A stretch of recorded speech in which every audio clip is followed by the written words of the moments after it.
warahmatullahi wabarakatuh.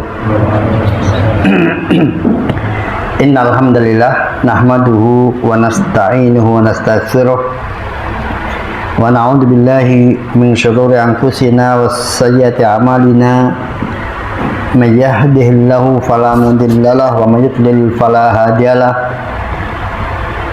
Asyhadu an la ilaha illallah wahdahu la syarika lah wa asyhadu anna Muhammadan abduhu wa rasuluh. Ya ayyuhalladzina amanu taqullaha haqqa tuqatih wa la tamutunna illa wa antum muslimun. Amma ba'd, ikhwati fiddin rahimani wa rahimakumullah.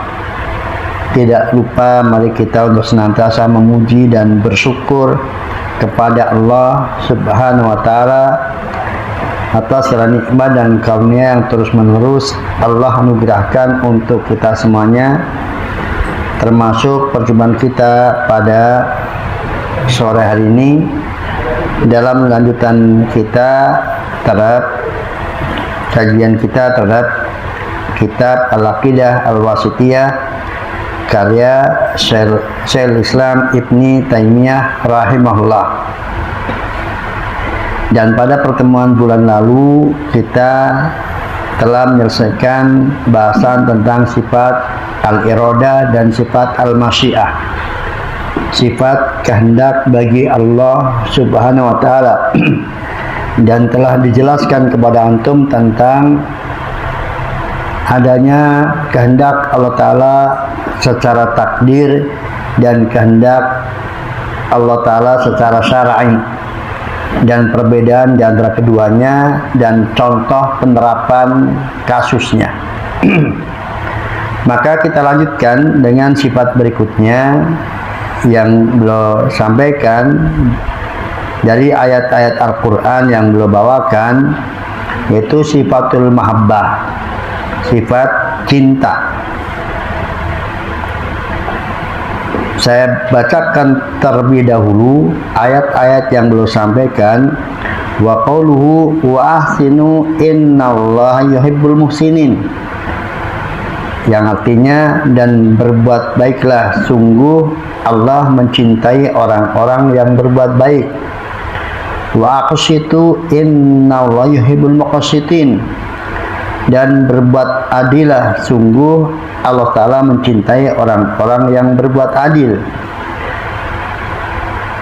Qal famastaqimu lakum fastaqimu lahum innallaha yuhibbul muttaqin. Maka selama mereka istiqamah memegang teguh perjanjian untuk kalian, maka kalian pun harus istiqamah memegang teguh perjanjian untuk mereka.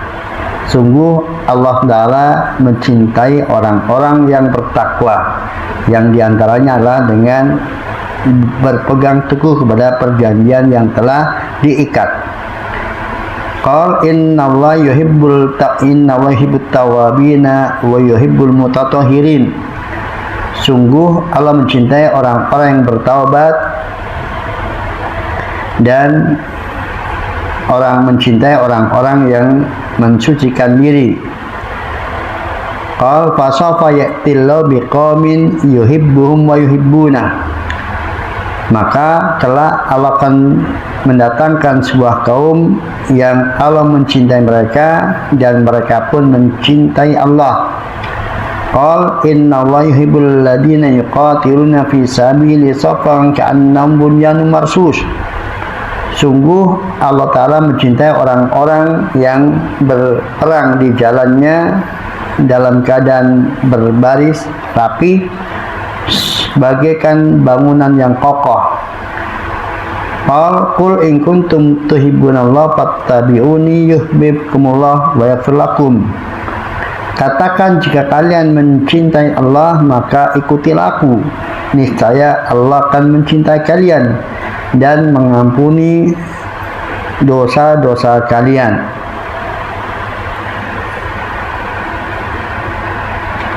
Ya,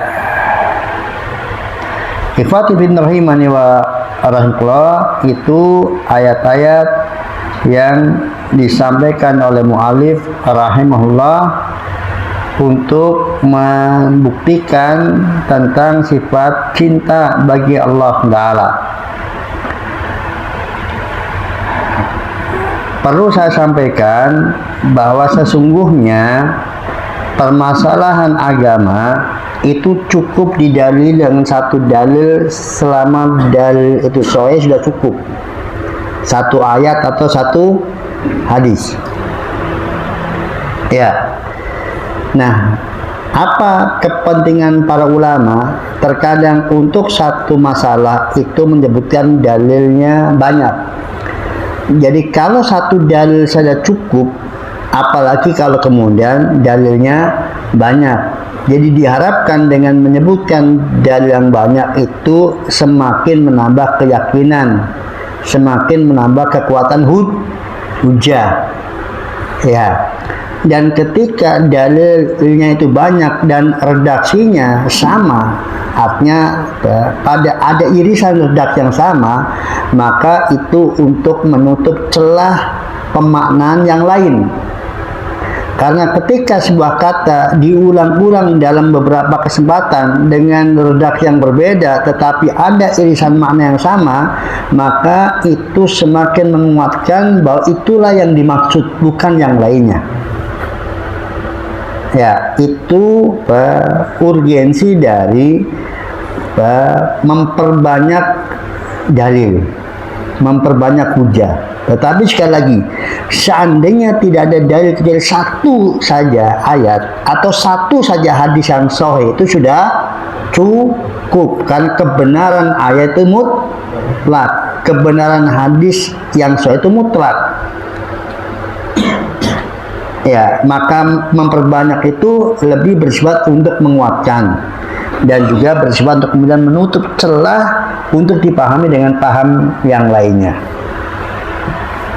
Ya, kemudian mengapa beliau bawakan sifat cinta itu setelah sifat masyiah, kehendak? Jadi beliau ingin menunjukkan bahwa ada perbedaan antara kehendak dengan cinta.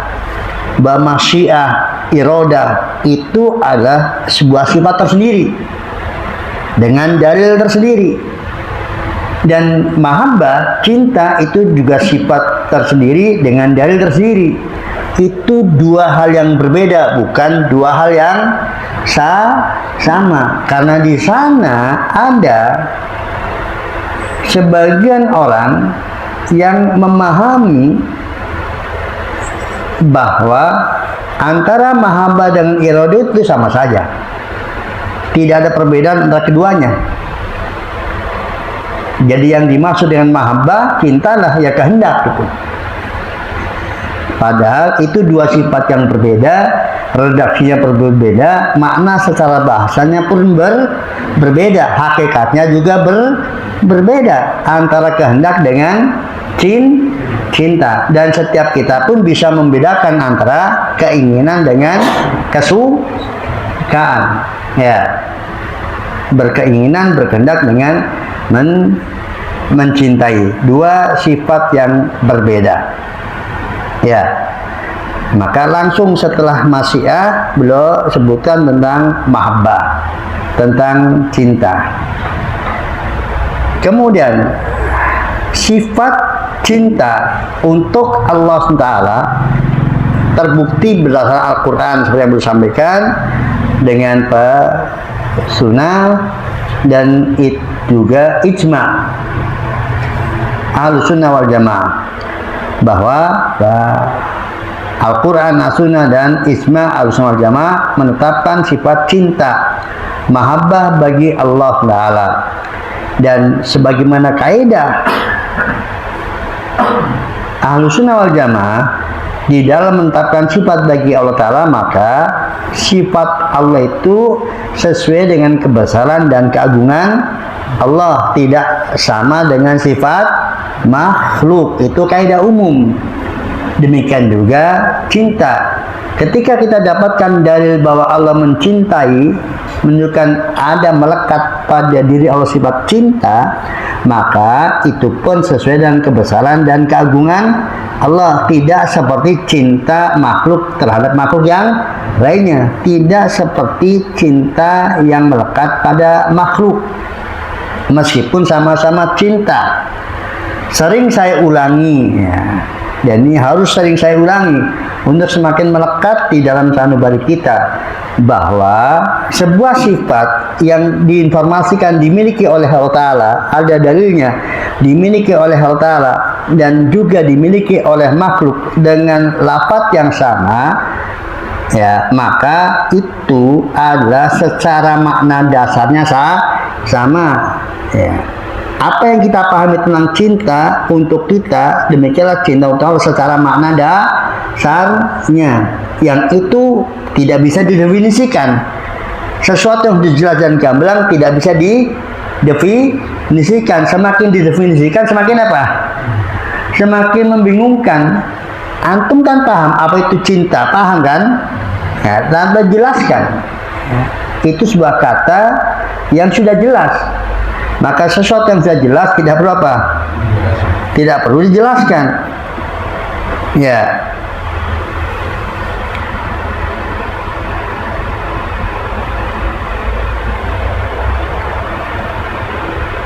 Ya, maka kata Imam Ibn Abil Is al-Hanafi rahimahullah, dia mengatakan ini.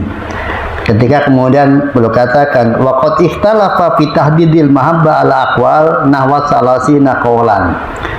Ya, tentang definisi cinta itu bahkan lebih dari 30 definisi, ya. Walat tuhadul mahabbah bihadin awdah minha, dan tidaklah didefinisikan cinta itu lebih jelas dari ya cinta itu sendiri gitu. Nih, jadi cinta itu didefinisikan bagaimanapun tetap tidak sejelas dengan apa, dengan dikatakan cinta titik, karena jauh lebih jelas dibandingkan apa ketika didefinisikan. Ya. Fal hududu la tajidu illa khafaan. Nah, batasan ada, definisi ada itu tidak menambah kecuali semakin apa? Semakin samar, semakin nggak jelas. Wahadil asya al-wajah la tahtaju ila tahdid kalma wal hawa wa turab wal ju wa nahwi dzalik. Jadi hal-hal seperti ini, itu tidak perlu didefinisikan. Seperti air, udara, tanah, lapar, itu nggak perlu didefinisikan. Apakah itu lapar? Lapar adalah satu kondisi, malah ribet, kan?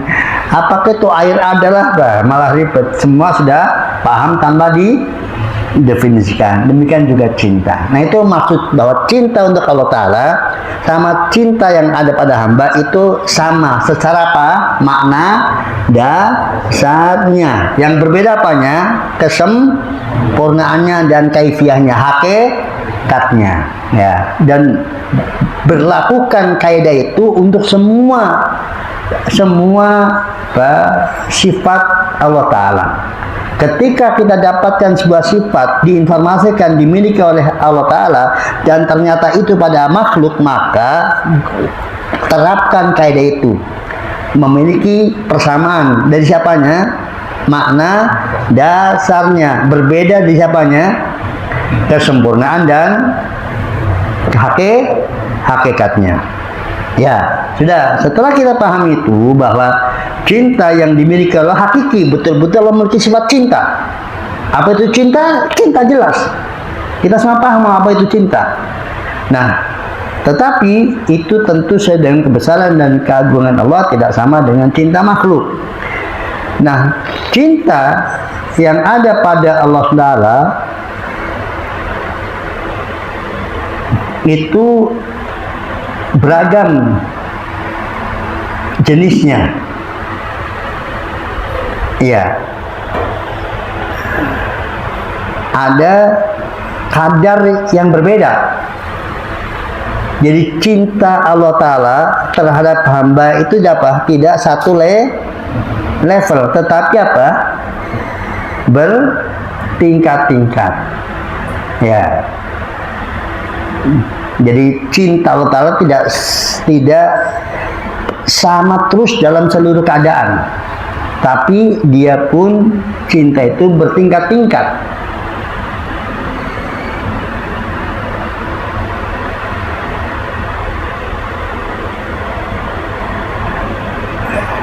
Itu dari sisi kepemilikan cinta bagi Allah Ta'ala. Kemudian dari objek yang dicintai, maka ada berupa amal dan berupa amil. Ada aktivitas dan ada pelakunya.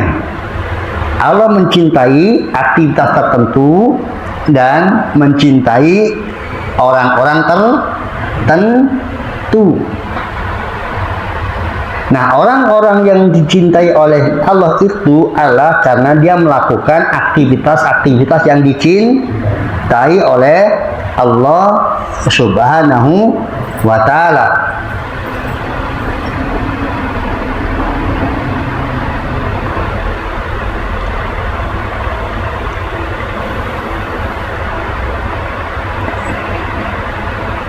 Ya.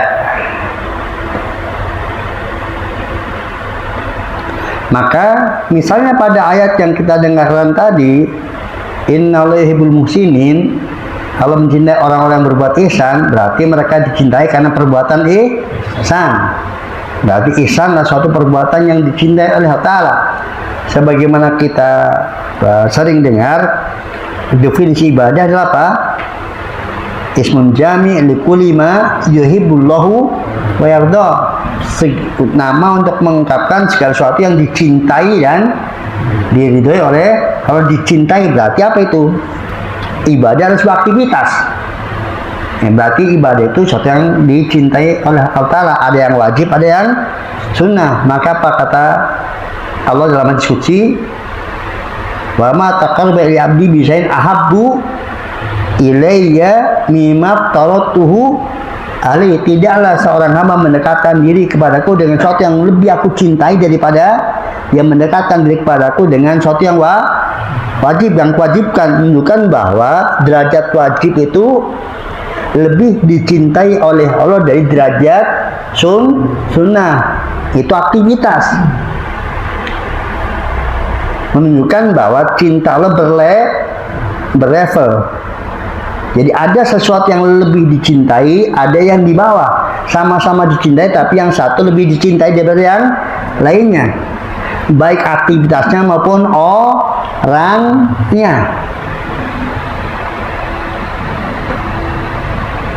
Ya.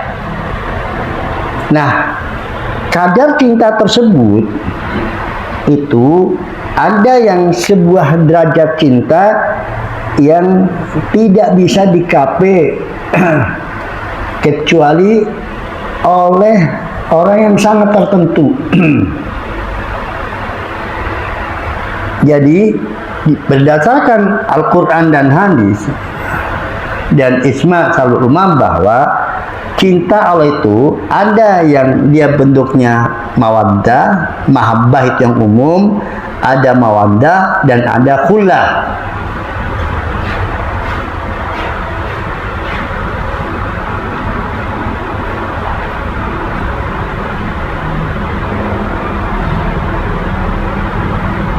Ya, dan yang menjadi Asmaul Husna itu nggak ada. Asmaul Husna yang dia Al-Habib nggak ada, Al-Mahbub juga tidak ada.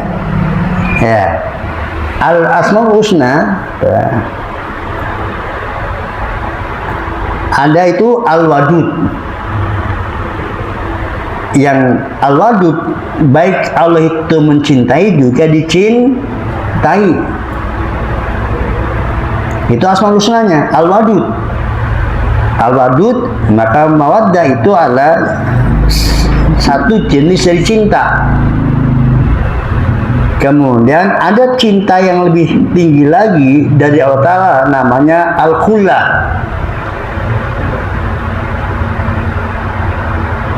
Maka hamba yang dicintai oleh Allah Ta'ala sampai derajat khullah, dia disebut Khalil.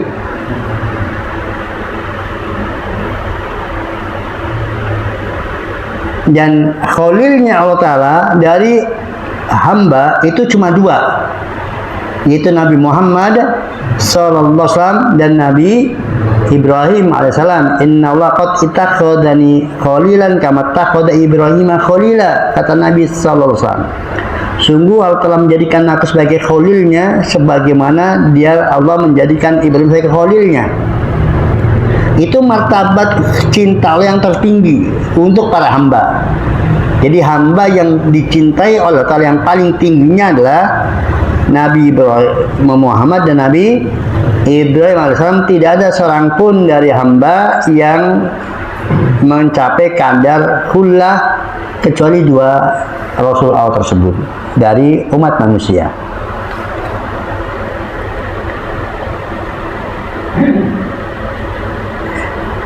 Ya, kemudian di bawah khalil berarti ya siapa saja yang dicintai oleh Allah Ta'ala sesuai dengan kadar keimanan yang ada pada orang tersebut.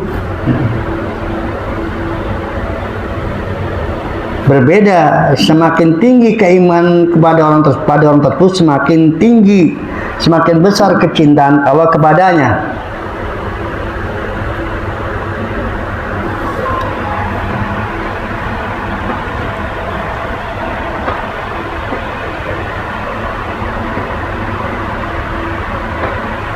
Kemudian maka termasuk i'tiqad Ahlussunnah wal Jamaah juga berdasarkan Alkitab dan As-Sunnah Ijma' bahwa cinta Allah Ta'ala itu terjadi dua arah. Ya, Allah mencintai hamba dan hamba mencintai Allah. Dua-duanya hakiki. Artinya betul-betul ada, bukan hakiki pada hamba tapi majas pada Allah, atau majas pada Allah hakiki pada hamba, atau dua-duanya majas. Bukan, dua-duanya hakiki, betul-betul real. Ada sifat cinta yang melekat pada diri Allah Ta'ala, ya, sebagaimana juga ada cinta yang melekat pada seorang hamba. Meskipun tadi bahwa cinta Allah sesuai dengan keagungannya, cinta hamba sesuai dengan kekurangan yang ada pada hamba. Tapi terjadi dua arah. Terjadi dua arah.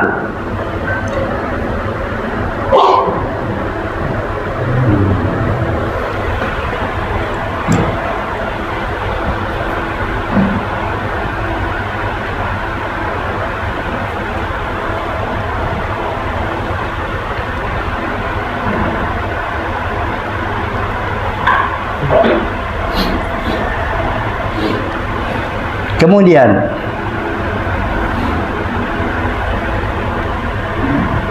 ketika cinta itu banyak ragamnya, tadi saya sampaikan cinta itu jenisnya beragam, namun yang terbukti dimiliki oleh Allah Ta'ala ada tiga. Apa tadi? Mahabbah itu sendiri, kemudian mawaddah, ya, al-wud, dan al-khullah. Di sana ada jenis cinta yang lainnya.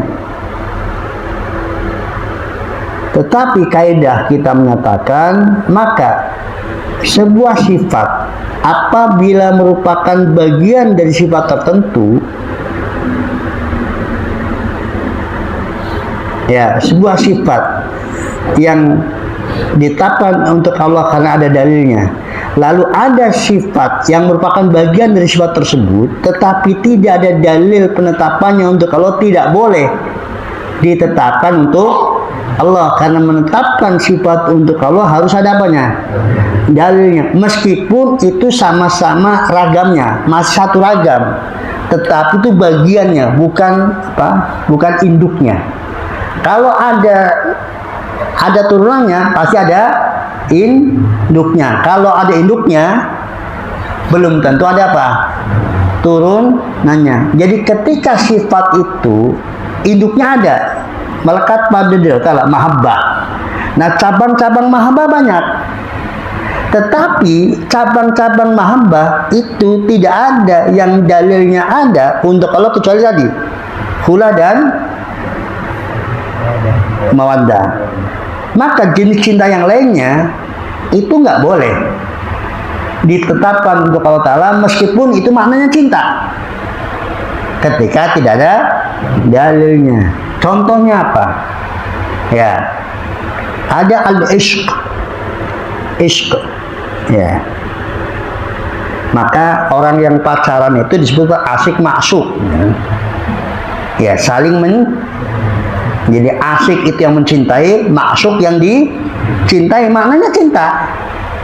Asyik maksuk berarti saling mencintai di antara dua pihak. Ya, satunya ya, mencintai yang dicintai, yang dicintai pun mencintai yang mencintai. Ya, asyik maksud. Nah, al-ishqu itu cinta, tetapi tidak untuk Allah Ta'ala. Kalau tidak memiliki sifat cinta yang apa? Yang jenis al-ishq. Di samping gak ada dalilnya, yang kedua karena al-ishqu itulah cinta dengan syahwat. Ya, dan itu tidak layak bagi Allah Ta'ala, cinta yang dengan syahwat. Ada makna cinta yang lain, at-taim. Ya, maka kadang dikatakan taimullah, kecintaan Allah Ta'ala. Itu nggak boleh. Dari Allah kepada hamba. Kalau dari hamba kepada Allah, iya. Karena at-taim itu cinta juga, tetapi cinta yang mengandung unsur penghambaan. Dan itu tidak layak bagi Allah Subhanahu wa Ta'ala. Ada jenis lagi as-saghaf. Ya, saghafahu hubban. Ya. Jadi Zulaikha itu telah terliputi oleh cinta yang mendalam. Itu saghaf dengan hubban sama maknanya, sama-sama cinta. Saghafahu hubban.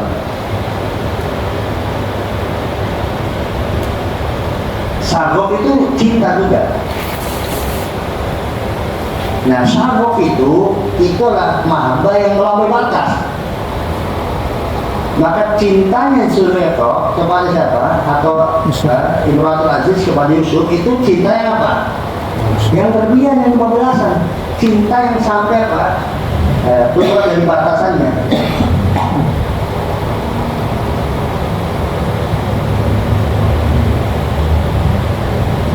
Ya, antum nggak harus hafal, ya. Hafalnya di sini tadi, tetapi harus paham kaidahnya.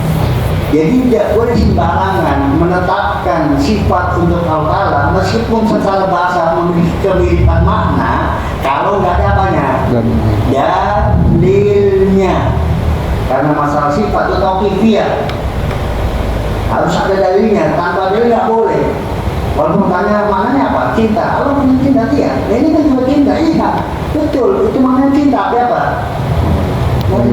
Dari yang pertama, apalagi setelah dicermati itu adalah cinta yang unsur nakas, unsur kekurangan. Bersih dari sisi unsur kekurangan.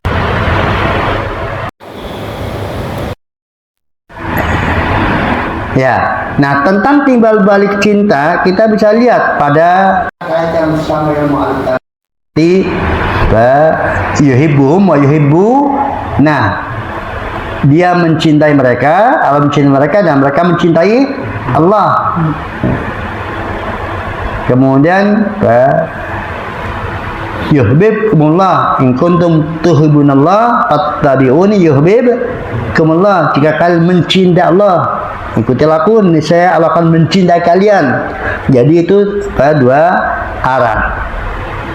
Ya, dan ada satu ayat yang ketinggal bahwa Ghafurul Wadud, ya, ada di nuskah antum ada saat. Ya, di nuskah saya nggak ada. Jadi bahwa Ghafurul Wadud, dan dialah yang Allah yang Maha Pengasih, Maha mencintai atau Maha dicintai. Maha cintai.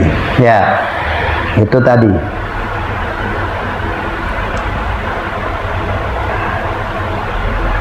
Nah, sudah itu i'tiqad Ahlus Sunnah wal Jamaah tentang mahabbah untuk Allah Ta'ala.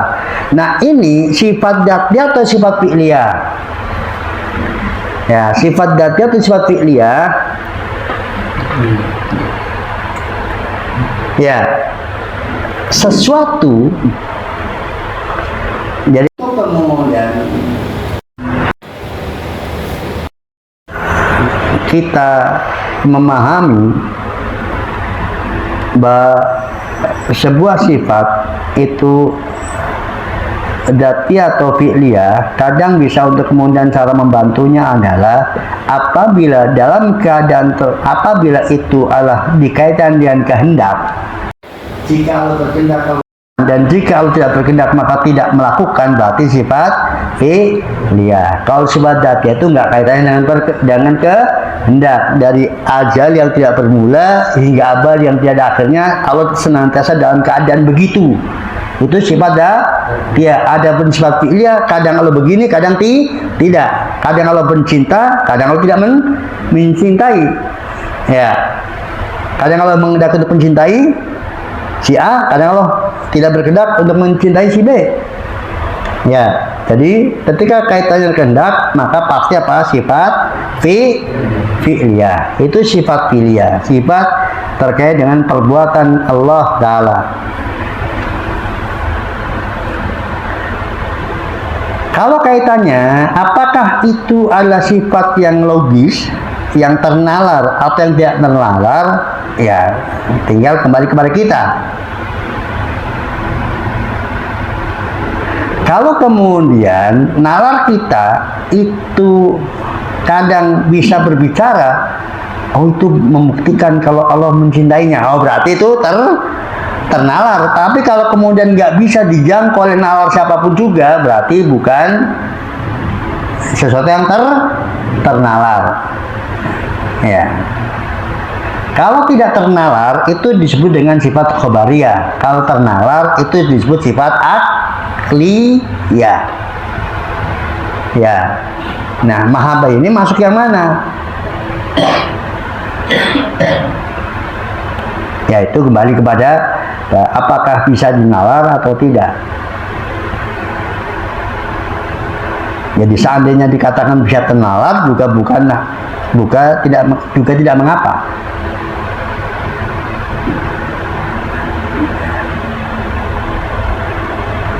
Jadi bagian dari cinta yang dinalar, tidak mengapa. Mau dikatakan tidak terjangkau secara logika juga tidak mengapa. Karena kadang itu nisbi, ya, kadang relatif. Artinya, kalau kemudian nanti ada orang yang tidak mempercayainya, menolaknya karena itu tidak bisa dilogika, maka kadang dibantahnya satu. Selama sudah ada dalilnya, mau terlogika atau tidak terlogika, maka tidak boleh ditolak. Apalagi ternyata itu bisa dilogika gitu. Apalagi ternyata itu bisa terlogika, sudah ada dalilnya, plus juga apa? Logis. Maka itu lebih menguatkan lagi.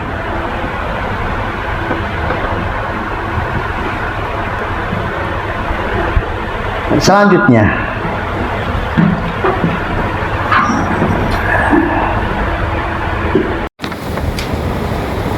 ayat-ayat jelas bunyinya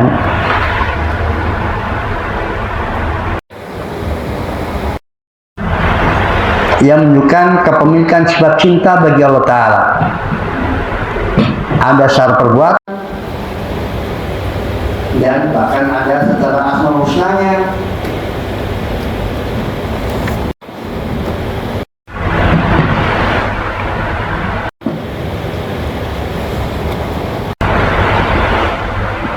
Tetapi meskipun jelas dan gamblang ada informasi tentang Allah mencintai, tetap saja kalau sudah memiliki kaidah yang batil dan baku, kaidah baku batil, maka sejelas apapun tetap saja akan kembali kepada kaidahnya untuk menolak sesuatu yang jelas. Maka mereka ahli bid'ah dari kalangan Mu'attilah, dari kalangan penafi sifat, itu menolak kepemilikan sifat cinta bagi Allah Ta'ala.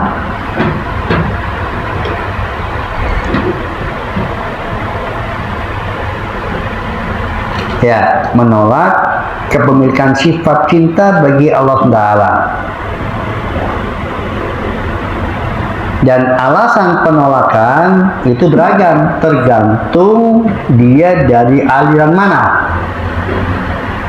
Apabila dia dari aliran yang tidak menetapkan sama sekali sifat bagi Allah Ta'ala, maka dengan mudah mereka mengatakan karena Allah tidak bersih apapun.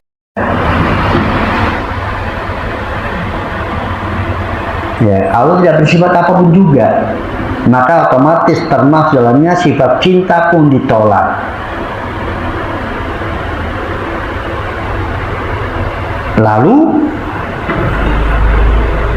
kan ayatnya ada,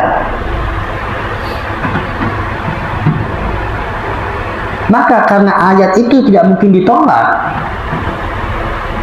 Karena Al-Quran, nggak mungkin mereka menolak Al-Quran, mendustakan Al-Quran, maka yang mereka lakukan adalah pemalingan makna, atau yang mereka istilahkan dengan takwil atau tahrif.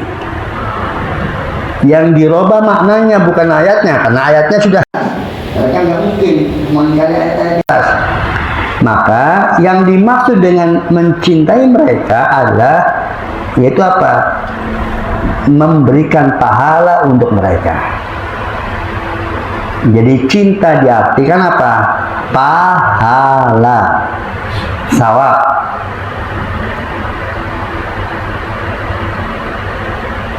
Jadi semua sifat yang melekat pada diri Allah Ta'ala yang mereka ingkari, maka mereka akan bawa kepada makna sesuatu yang diciptakan oleh Allah Ta'ala. Maka cinta dibawa kepada makhluk Allah Ta'ala, yaitu berupa ganjaran, sawab, pahala. Jadi Allah akan anugerahkan kepada mereka pahala.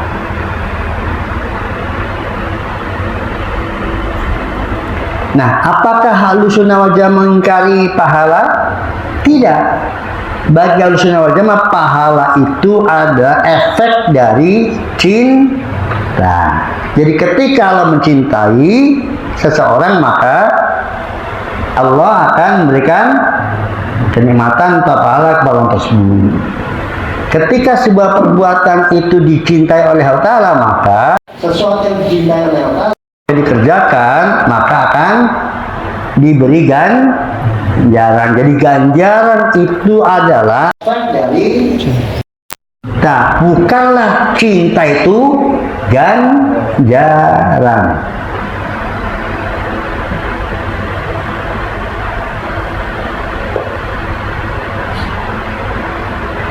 Nah, sekarang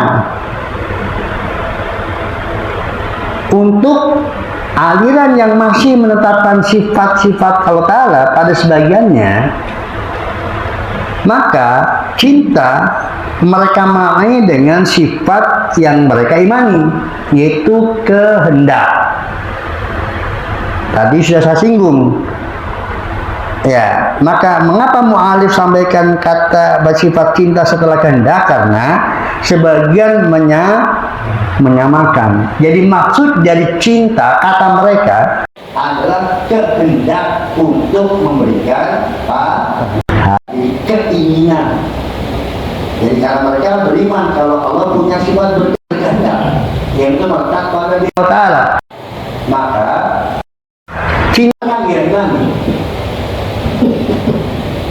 kalau berkehendak masih memungkinkan, kata mereka, masih logis Allah bersifat berkehendak. Tapi kalau cinta sudah tidak logis lagi.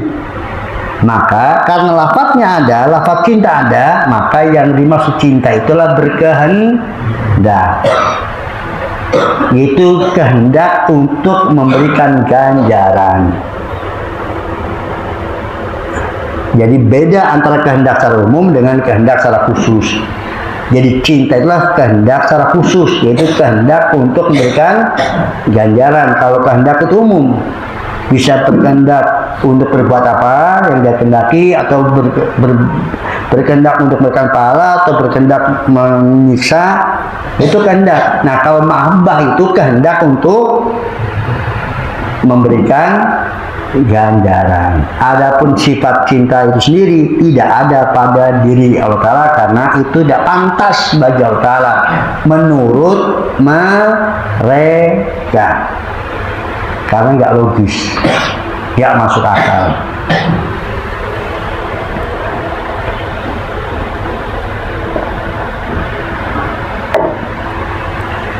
Ya, yang terakhir tentang cinta. Ya, bagi siapa saja antara kita yang nggak mau jelimet, ya kan? Saya maunya yang simpel aja lah, gitu. Saya nggak usah apa, nggak usah diajak untuk apa, untuk berjelimet ria, nggak apa-apa. Ya. Jadi seandainya kita kemudian nggak mau jelimet, nggak apa-apa. Kita maunya intinya saja nggak apa-apa, tetapi harus ada batasan minimal. Kalau nggak mau yang maksimal, jangan minimal pun tidak, jangan. Ya, tidak mengapa, tidak tertuntut. Mengapa saya sampaikan secara keseluruhan? Karena ya masing-masing butuh apa? Butuh porsi. Ya. Mungkin ada yang saya bilang butuh porsi yang lebih. Kalau kemudian saya harus dasar lagi, nanti yang butuh porsi lebih nggak dapat. Ya. Jadi silakan ambil saudara porsinya. Jadi kalau dihidangkan di hadapan antum, ya ada jeruk, ada apel, ada ini, ada itu. Ya antum ambil yang apa? Yang antum bisa makan aja. Nggak harus kemudian apa? Oh terlalu banyak yang disuguhkan, saya nggak mau, saya pergi loh. Ambil aja yang bisa antum ambil. Kenapa harus kemudian ditinggal pergi?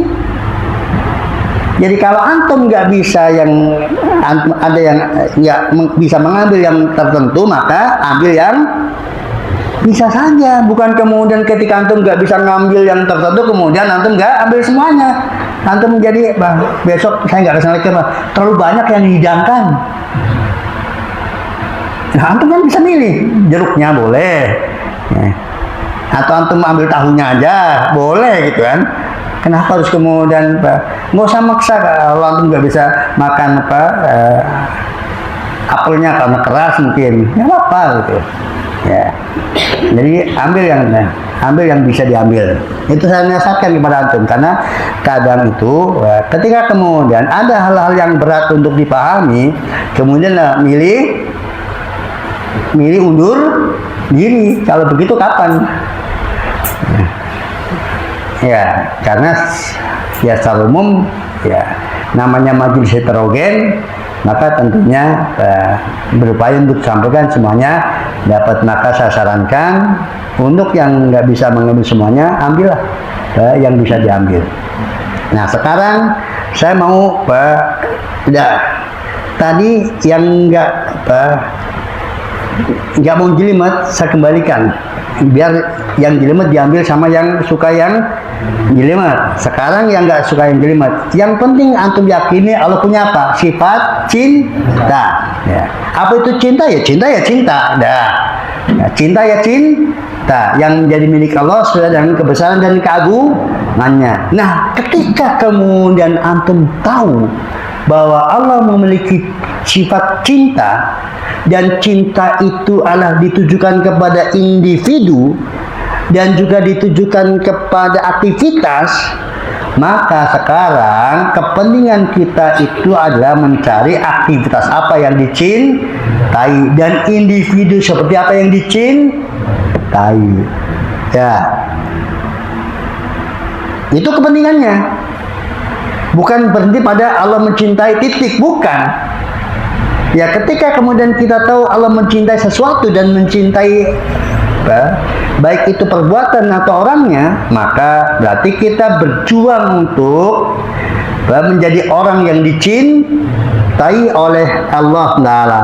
Kemudian untuk dapat cinta Allah Ta'ala adalah dengan melakukan hal-hal yang dicintai oleh Allah. Ketika kita tahu bahwa cinta Allah ternyata bertingkat-tingkat, maka kita pilih yang paling yang levelnya tinggi. Sama-sama kita punya waktu, ya, punya harta, yang bisa kita gunakan untuk meraih cinta Allah Ta'ala, maka gunakan waktu itu untuk apa? Mana sih untuk waktu ini yang lebih dicintai Allah Ta'ala untuk saya gunakan, maka ambil.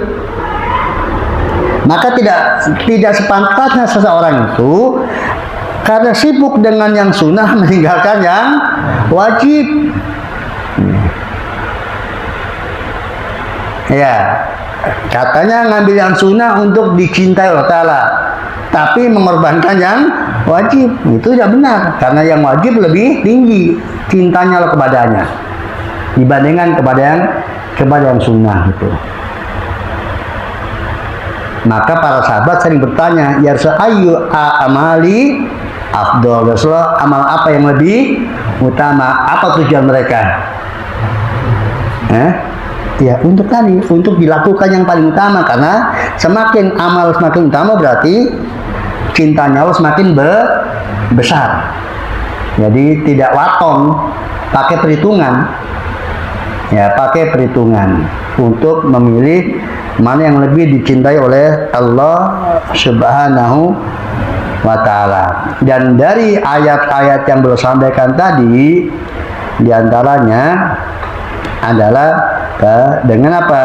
Dengan berbuat ihsan, dengan memegang perjanjian, berbuat adil, bertakwa, kemudian ittiba Rasul, berjihad di jalan Allah. Nah itu diantara sebab-sebab mendatangkan kecintaan bagi Allah Ta'ala. Dan intinya adalah seluruh aktivitas ibadah kepada Allah Ta'ala adalah dicintai. Yang wajib lebih dicintai dari yang sunnah. Maka semakin kita memperbanyak amal soleh, semakin dicintai oleh Allah Subhanahu wa Ta'ala.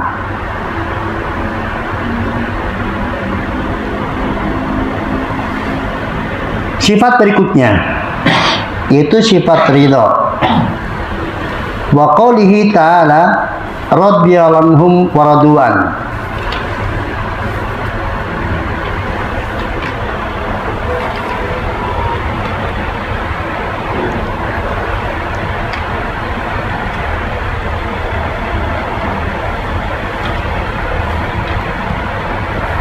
Allah mencintai mereka, mereka pun mencintai Allah Ta'ala.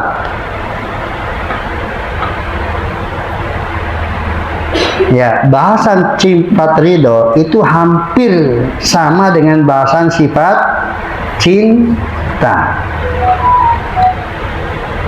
Antum bisa bedakan nggak antara rela dengan mencintai, menyukai? Antum rasa rela, perasaan rela dengan perasaan suka itu bisa bedakan? Bisa? Bisa nggak? Ya, kalau diceritakan nggak susah, dirasakan bisa.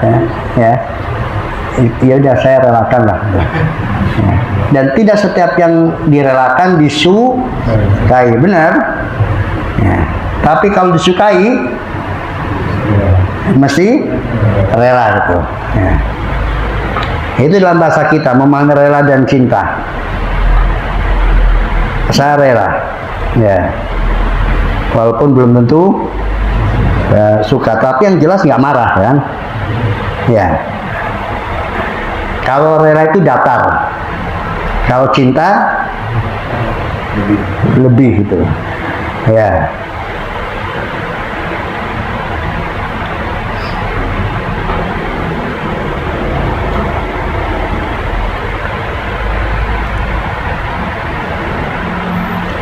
ya. Jadi itu dua hal yang berbeda ya. Bukanlah cinta itu rela dan bukanlah rela itu cinta, tapi dua hal yang berbeda dan lawannya pun juga ada masing-masingnya. Nanti kita akan dapatkan lawannya yang juga dimiliki oleh Allah Ta'ala. Lawan cinta apa? Benci. Lawan rela apa?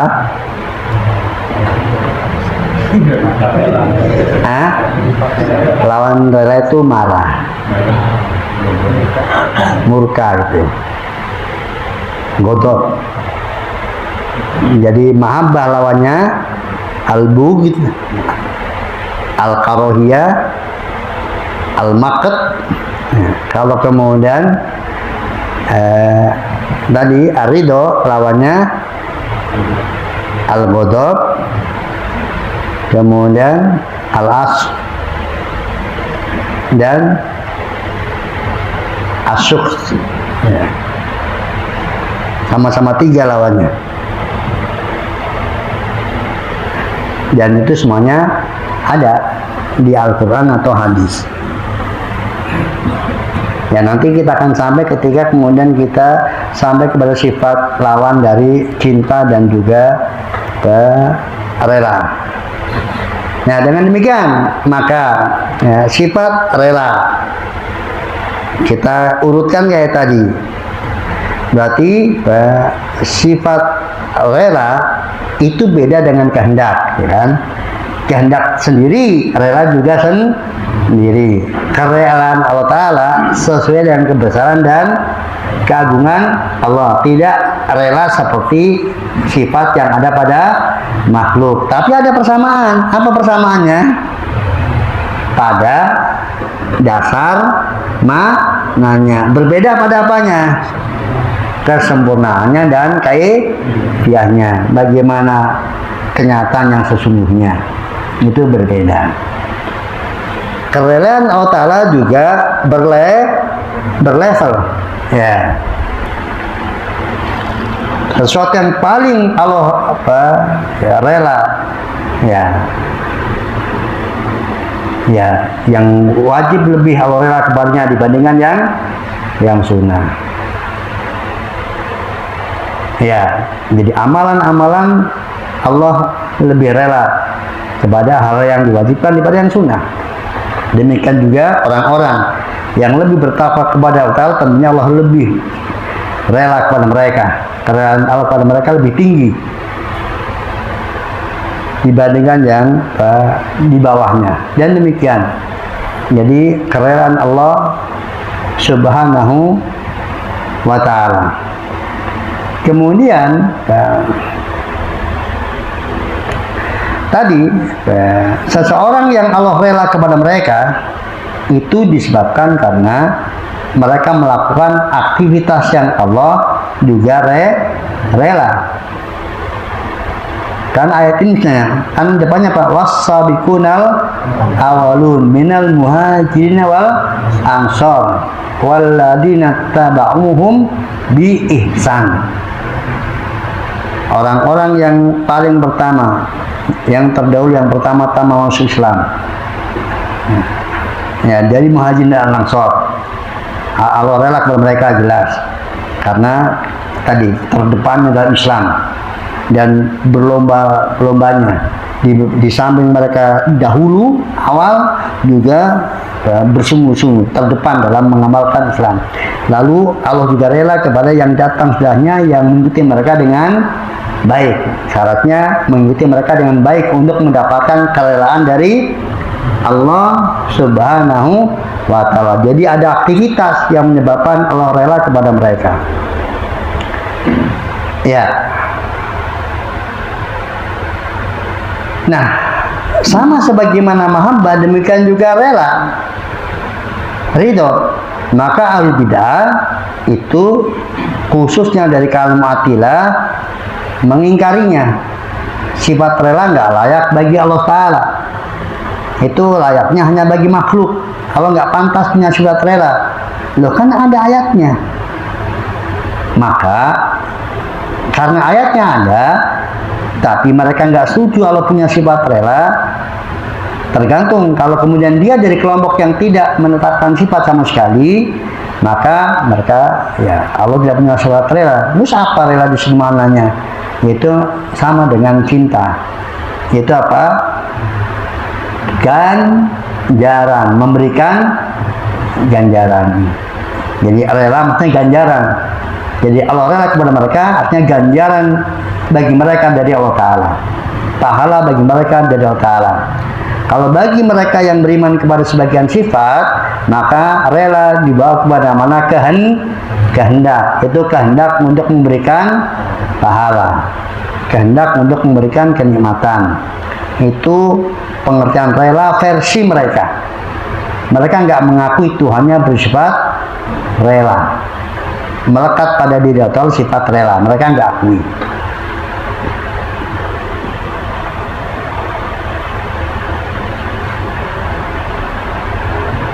Ya, ada penulis wal jamaah maka mengimani ayat-ayat Al-Quran sebagaimana adanya, memaknai sebagaimana mestinya, dan tidak memalingkan maknanya kepada makna yang lainnya, dan tidak menyerupakan sifat Allah dengan sifat makhluknya, tetapi sifat Allah Ta'ala sesuai dengan kebesaran dan keagungan bagi Allah Subhanahu wa Ta'ala.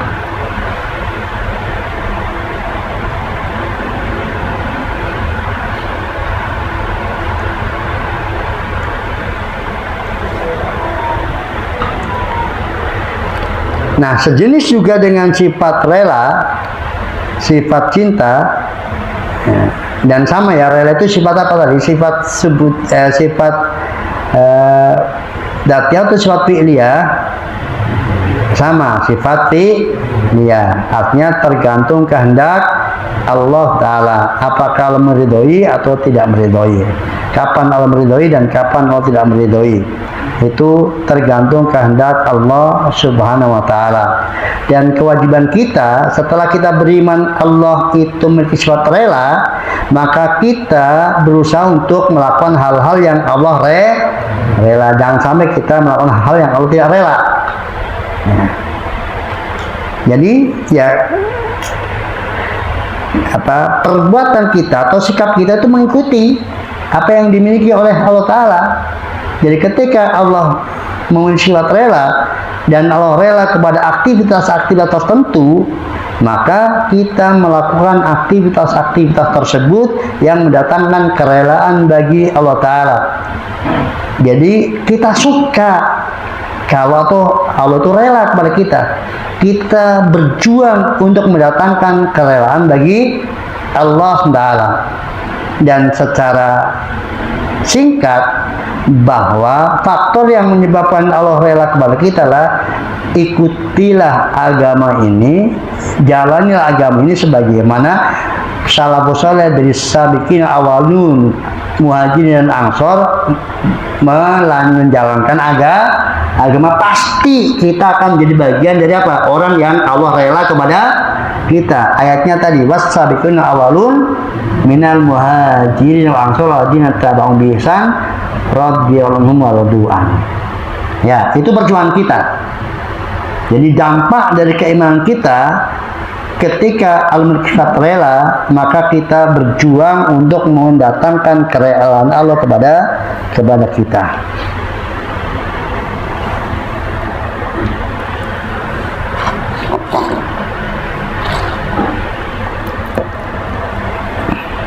Terakhir yaitu sifat rahmah. Sifat rahmah. Beliau sampaikan rahimahullah qaulihi bismillahirrahmanirrahim. Waqal rabbana wasita kulla shay'in rahmatan wa ilma. Waqal wa kana bil mu'minina rahima. Waqal kataba rabbukum 'alan nafsi ar-rahmah.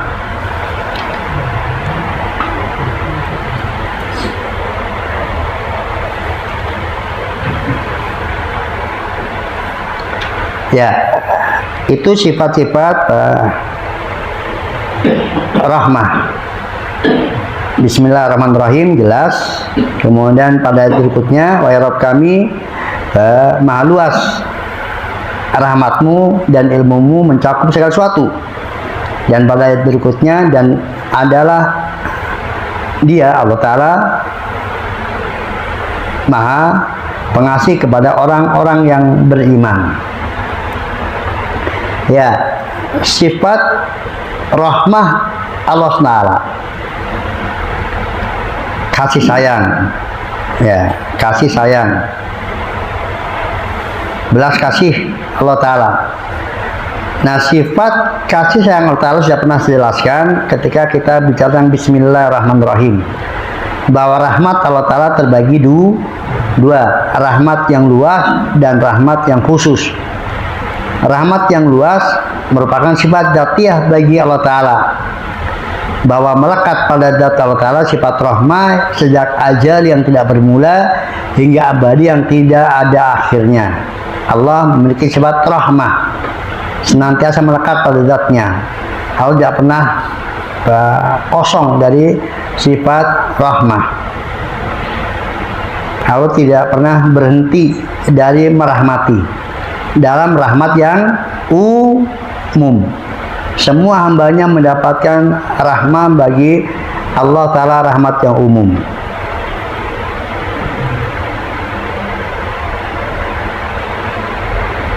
Kemudian yang kedua, sifat rahmat yang khusus, yang itu kaitannya dengan kehendak Allah Ta'ala. Yarham wa yasha, Allah menghendaki untuk merahmati siapa, Allah merahmati siapa yang dia kehendaki. Berarti ada yang dikehendaki untuk dirahmati dan ada yang dikehendaki untuk tidak dirahmati. Ada yang Allah tidak berkehendak merahmatinya.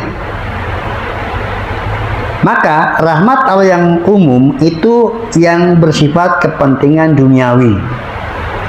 Maka semua hamba Allah Ta'ala baik yang mukmin maupun yang kafir mendatangkan rahmat Allah Ta'ala berupa apa yang mereka butuhkan dari kepentingan duniawi sesuai dengan kadar yang Allah kehendaki untuk mereka.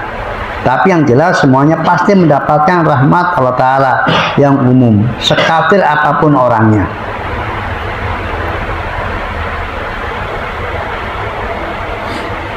Ya. Nah, rahmat Allah yang bersifat umum ini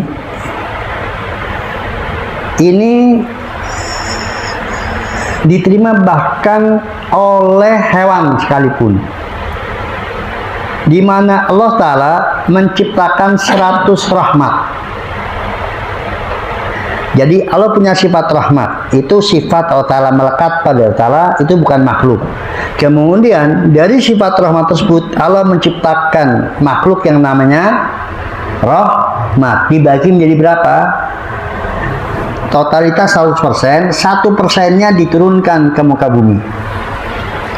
Lalu dibagi untuk seluruh makhluk yang punya rasa. Sehingga terjadi saling kasih sayang dengan rahmat yang berapa persen? 1%. Sehingga seekor kuda akan mengangkat kukunya supaya tidak mengenai atau kakinya supaya tidak mengenai budelnya anaknya. Ketika dia menyusui maka dia angkat. Jadi harimau pun akan membiarkan anak-anaknya. Harimau nyusu enggak? Menyusu? Ya. Gogor itu menyusu, ya nyusu, kan? Ya, membiarkan itu karena kasih sayang yang diberikan kepada mereka. Nah, itu 1%. Yang 99% ditunda untuk ahli jannah. Ya, jangan sampai kita rebutan yang 1% kehilangan yang 1% diperebutkan semua. Artinya semua yang kafir maupun mukmin. 99 besok hanya untuk yang beriman. Karena orang kafir nggak mau surga. Enggak. Kan nggak antum kebayang. Kita cuma dapat bagian yang sangat sedikit dari 1% aja sudah bisa nikmat hidup ini. Disayangi teman, disayangi orang tua, disayangi hewan. Kadang kita sayang hewan, disayangi oleh hewan-hewan peliharaan kita. Kadang mereka menolong kita karena kasih sayangnya. Bahkan kadang manusia yang gak setia itu diumpamakan dengan anjing. Anjing aja kalau dia setia, kok kamu yang setia. Pernah dengar ungkapan begitu? Anjing itu asal dia dipelihara dengan baik, dia akan setia sama tuannya. Kamu ngurus orang tua dari kecil, misalnya durhaka. Antum pernah dianurkan dengan anjing?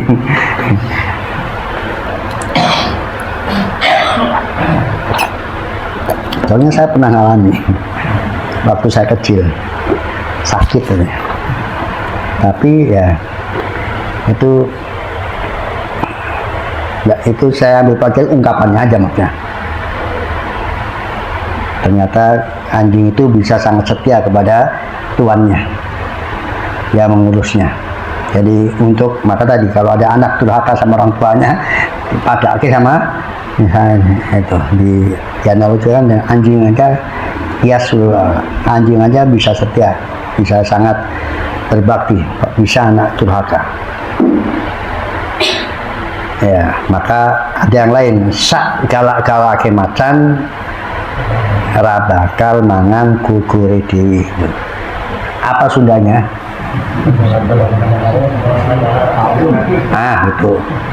Itu ungkapan peribahasa untuk menyatakan ya kalau ada jadi orang tua yang sampai dengan tega mencelakai anaknya berarti lebih parah dari macan itu.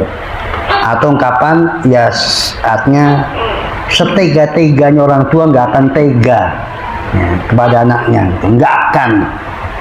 Jadi nggak akan, itu adalah wujud dari kasih sayang gitu. Karena tadi sakala macan mau dahar nauna anak-anak ya, tembadok anak-anak ya. Nah itu rahmat Allah Ta'ala. Jadi rahmat Allah Ta'ala itu sifat datiyah dan juga sekaligus sifat fi'liyah. Ada datiyahnya dan ada fi'liyah. Ada sifat datiyah dan ada sifat fi'liyahnya, yaitu rahmat Allah Ta'ala yang tujukan kepada hamba-hambanya tertentu dari kaum mukminin. Maka kalau berkehendak untuk hanya merahmati orang yang beriman dengan rahmat yang khusus, itu yang kaitannya perbuatan Allah Ta'ala. Wa kana bil mu'minina rahima. Maka rahmat Allah dari asma Allah Rahim itu rahmat yang khusus yang disampaikan kepada yang beriman. Adapun rahmat Allah dalam asma Allah Ar-Rahman itu umum untuk semuanya.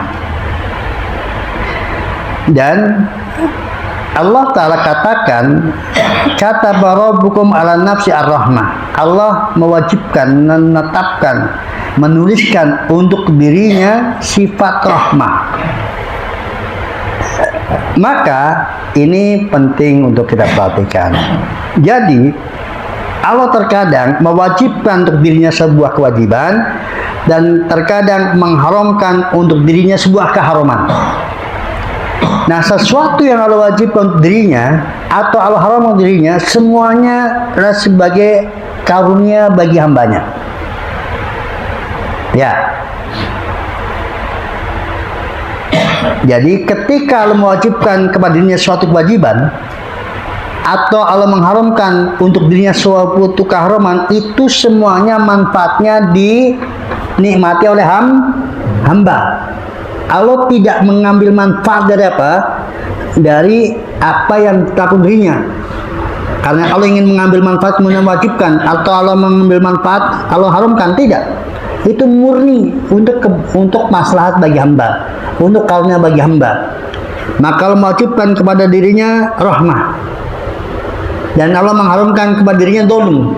Inni haramtu ala nafsi dzulman, kata Ta'ala. Aku haramkan pada diriku sifat dzulm, sifat aniaya.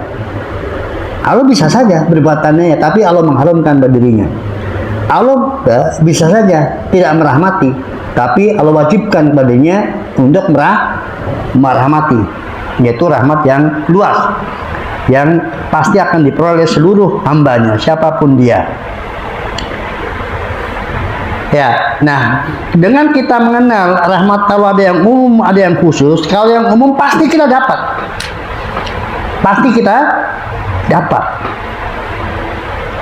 Tetapi untuk yang khusus, nah itu harus diupayakan. Kita harus mengupayakan untuk rahmat yang khusus ini. Maka carilah amalan-amalan yang bisa mendatangkan apa? Rahmat Allah yang khusus.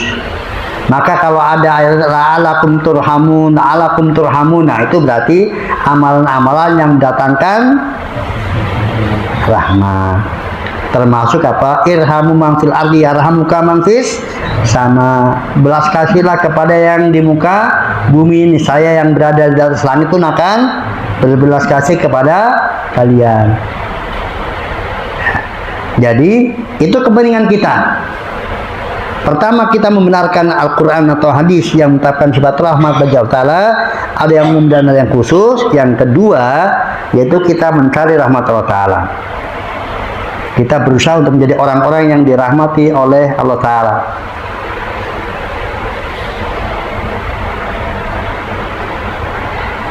Nah, adapun ahlul bid'ah sama tadi. Mereka menafikan sifat rahmat dan menggantinya kepada apa? Kepada pahala atau kehendak untuk memberikan pahala. Ya, ahlul bid'ah menafsirkan rahmat itu kepada pahala atau kehendak untuk memberikan pahala, kenikmatan atau kehendak untuk memberikan kenikmatan. Ya, sampai di sini pelajaran kita, dan kita lanjutkan nanti pada pertemuan berikutnya dengan Asmaul Al-Aziz dan Al-Hakim serta sifat-sifat yang terkandung di dalamnya. Sebelum saya tutup, kalau ada pertanyaan dipersilakan.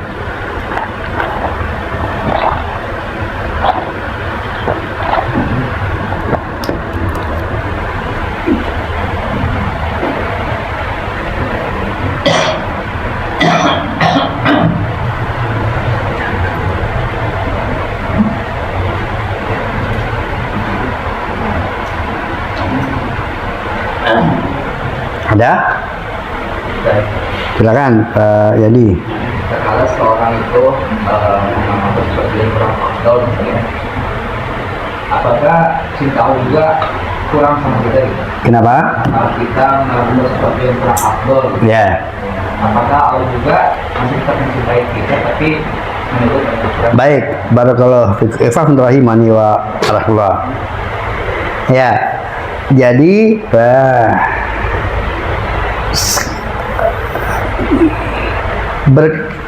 berkurangnya cinta itu lebih kepada ketika pelanggaran. Ya, kan Pak, iman itu bertambah dengan sebab ketaatan, berkurang dengan sebab kemaksiatan. Nah, selama iman itu nggak bertambah, nggak berkurang, maka cinta tidak berkurang, hanya tidak bertambah.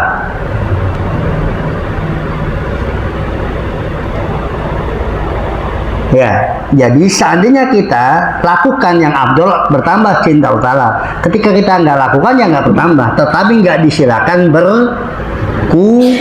Mengurang itu dari yang ada menjadi tidak ada, dari yang ada dikurangi. Adapun yang ada nggak ditambah, itu namanya bukan berkurang, hanya nggak bertambah. Ya, itu yang lebih tepat pengistilahkannya.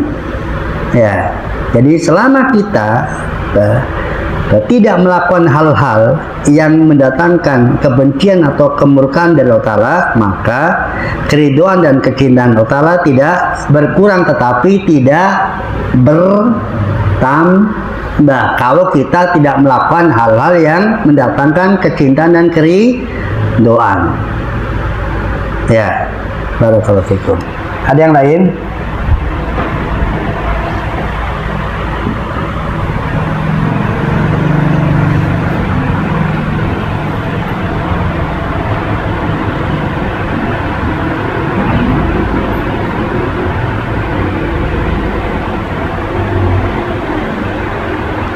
Kita sampai jam berapa, Pak? Cukup? Ya. Ada keterangan kalau hormat atau mendahului dari pertanyaan Allah. Baik, ya. Allah Ta'ala berfirman dalam satu hadis qudsinya, Inna rahmati sabaqat ghadabi. Maksudnya, Pak, rahmatku itu mendominasi atas murkaku. Ya, karena kita belum sampai sifat godok, maka saya masih tunda. Tetapi nggak apa-apa, saya spill sekarang sebagian, istilahnya orang sekarang apa? Ya, ya.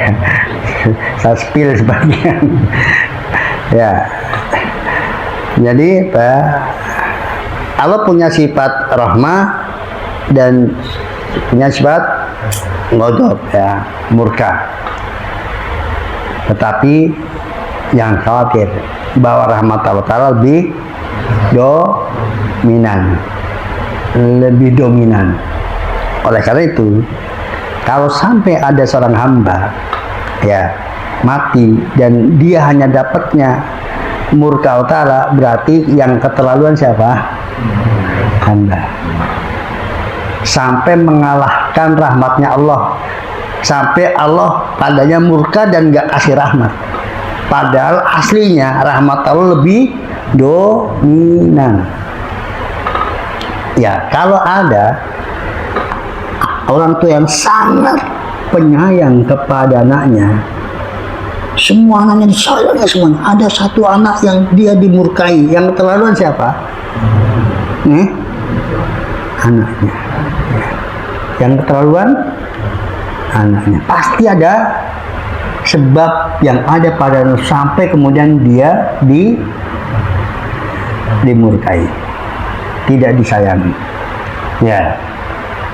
Jadi, dan kasih sayang Allah Ta'ala kepada hambanya itu melebihi kasih sayang seorang ibu kepada anaknya. Allah arhamu bi ibadi min hadil mar'ah bi waladiha. Sungguh Allah lebih menyayangi hambanya daripada ibu itu kepada anaknya. Jadi aslinya hamba itu tidak ada yang masuk neraka. Aslinya, kecuali yang dia milih masuk neraka dan enggan masuk surga. Itu pilihan mereka. Ya, dan ternyata itu yang lebih dominan masalahnya. Jadi kebanyakan hamba milih neraka. Bagaimana nggak dikasih? Kan diberikan pilihan. Ini surga jalannya ini neraka jalan ini. Silakan pilih. Dan ternyata mayoritas hamba milih. Padahal Allah, kalau mereka milih surga dibantu oleh Ta'ala. Kalau mereka milih neraka, Allah berlepas diri. Ya, kalau milih surga dibantu. Ya, dibantu oleh Ta'ala, ditolong oleh Allah Ta'ala. Tapi kalau mereka milih neraka, ya sudah, Allah berlepas. Maka fala talumanna illa nafsah, janganlah kalian mencela kecuali dirimu sendiri. Itu untuk mereka yang memilih jalan ke neraka. Allah a'lam bishawab. Demikian, subhanaka wa bihamdika asyhadu an la ilaha illa anta astaghfiruka wa atubu ilaik. Assalamualaikum warahmatullahi wabarakatuh.